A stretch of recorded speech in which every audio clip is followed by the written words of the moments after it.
Well, hey, you guys, listen, if you feel like you're constantly in survival mode when it comes to buying groceries, trust me, you are not alone.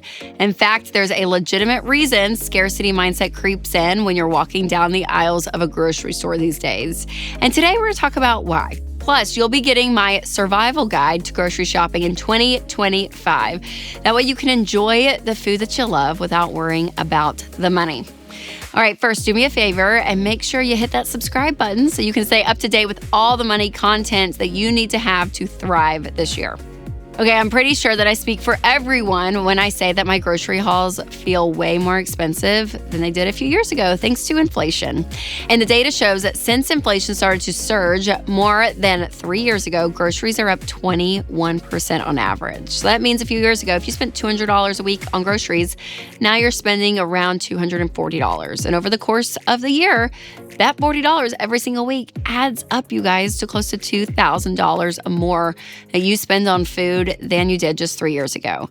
But now that inflation is finally settling down a little bit, why are we still feeling it in our grocery bills? Even if inflation technically goes down as a percentage, it's actually compounding on itself over the last couple of years. And the cost of labor has also increased to meet demand, and energy costs and fuel costs, shipping costs, and store operations are also up. So those increases in all of those areas now are going to you, the consumer, right? So if you're running a grocery store and it costs more to get a crate of apples in because you're having to pay more for the delivery, you're paying more for the gas of the guy who's driving the truck, you're paying more for the person that's stocking the shelves, you're having to pay more for all of that. The apples are not going to cost you the same because you still have to make a margin in order to keep your store open. So you're going to mark up the apples because everything else is expensive. That's what you're feeling when it comes to grocery prices. Now, even though prices are staying high, it doesn't mean that you literally have to eat only beans and rice to afford your groceries. It just means that you have to be smarter about shopping and meal planning, which may be outside of your norm. I saw a headline recently that really caught my attention that 1/3 of the U.S. population's background info is now public. So that means 115 million of us, our data is out there, and data breaches mean that our info is getting out for anyone to find. And this is stuff like our names, addresses, phone numbers, and more. That's why I love Delete Me, because they find and remove your information from hundreds of data broker websites that buy, sell, and trade your personal data. So take control of your online privacy with Delete Me. Individual Delete Me plans start as low as $9 a month. So sign up today at joindeleteme.com/Rachel for 20% off, or click the link in the description. All right, back to being a smarter shopper when it comes to groceries. This is why I've put together a little survivor's guide when it comes to grocery shopping.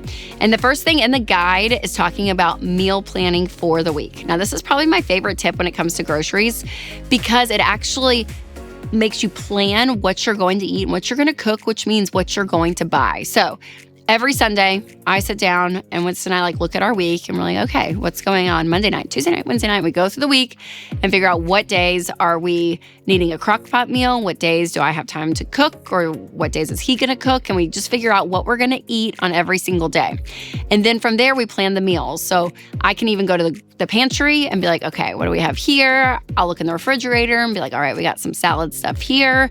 Or even if you go on your grocery store's app, there could be coupons or deals going around and you could be like, oh, well, looky there. This sauce is half off. Maybe we can make spaghetti this week or whatever it is, right? So you're actually planning out and thinking through, okay, what can I spend at the grocery store that's going to make the most sense between what we want to eat, what we already have, and where you can find some great deals. And when it comes to coupons, there's actually some great apps out there that can give you more coupons than maybe what you see from your grocery store. So check out Ibotta, Receipt Hog, Checkout 51, and Target Circle because those will help you save some money.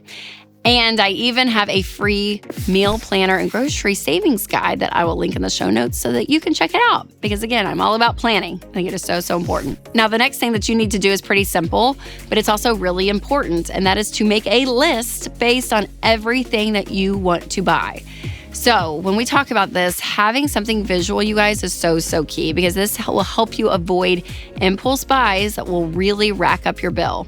And along those same lines, for some people, ordering groceries online can actually help you stick to your list better.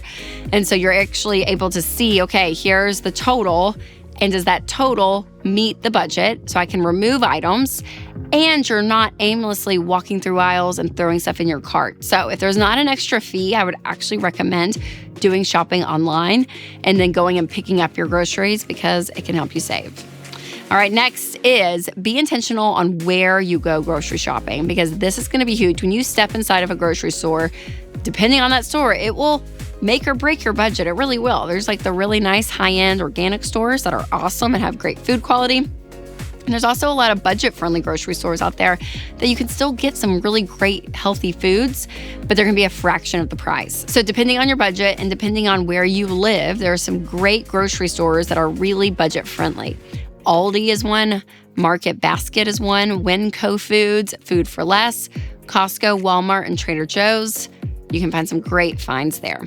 And when you're at these stores, buy generic. A lot of store brands will measure up when it comes to taste according to like the quality of the nicer brands. They basically taste the same, but they're going to be 20 to 25% less. So I always do this. Most of our dairy and different things, I just buy like the store brand, and nobody knows the difference of the sour cream. Let's be honest. Now, we've covered a lot of great things in this guide, but none of them are going to really make long-term impacts unless you do the next thing that is part of your grocery routine, and that is making a budget every single month and sticking to it. And so when you are not budgeting, you don't have a dollar amount that you have to stay within. You don't have a percentage even. You're just living life and buying food, and you just are going and going and going and going and going. But when you sit down and say, okay, I think we can eat with this amount of money every single month. And that may mean cutting out groceries and shopping more at a grocery store, because that's going to be cheaper.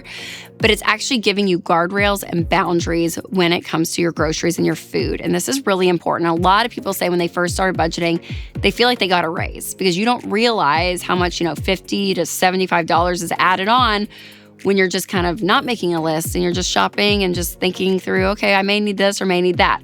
But when you're doing everything we've talked about in this video, plus having a dollar amount that you're really sticking to, it is so powerful because it's putting you in control. If you have not downloaded Every Dollar, you need to, because this is my favorite budgeting app and it really helps. We have a line item for groceries, and every time we go grocery shopping, we drop that transaction within that category. And depending on the month, what we have to spend for groceries is going to depend on what's going on that month, right? So some months it's going to be less, some it's going to be more, but you are in charge of it. So it's really, really key, and Every Dollar will help you with that. So I'll put a link in the show notes for you to check out. And listen, just a few of these habits in this guide can really make a difference. So make a plan, stick to your list. Where you shop is important. Remember, choose your stores wisely and budget. And all these things will help you in other places that you shop, even Amazon and Sephora, Target, and Costco. Plus, there are some legit Target shopping hacks that are out there that you're probably missing out on. So keep watching this next video to find out how to save big at Target, or click the link in the show notes if you're listening on podcast. All right, you guys, remember to take control of your money and create a life you love.